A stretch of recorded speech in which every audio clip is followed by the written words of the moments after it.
is November the 19th, 2013, the 150th anniversary of Lincoln's famous Gettysburg Address. This plaque with the Gettysburg Address on it was presented by the Department of New York Women's Relief Corps, auxiliary to the Grand Army of the Republic, on June the 7th, 1933, originally given to the Syracuse Public Library, but it now is in an honored place in the Onondaga County Veterans Cemetery.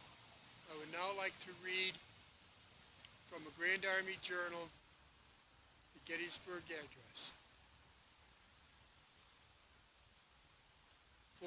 7 years ago, our fathers brought forth upon this continent a new nation, conceived in liberty and dedicated to the proposition that all men are created equal.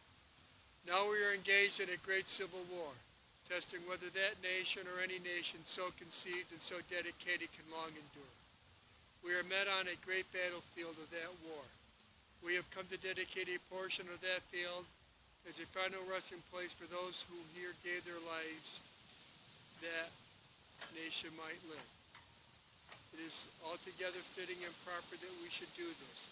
But in a larger sense, we cannot dedicate, we cannot consecrate, we cannot hallow this ground. The brave men, living and dead, who struggled here have consecrated it far above our poor power to add or detract. The world will no longer remember what we say here, but it can never forget what they did here. It is for us, the living, rather to be dedicated here to the unfinished work for which they who fought here have thus far so nobly advanced.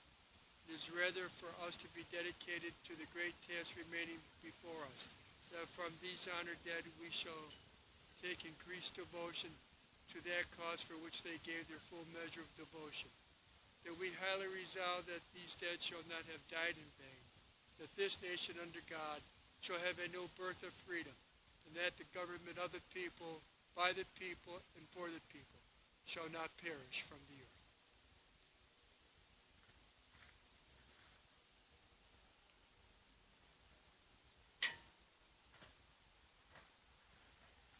This is a flag of the Grand Army of the Republic.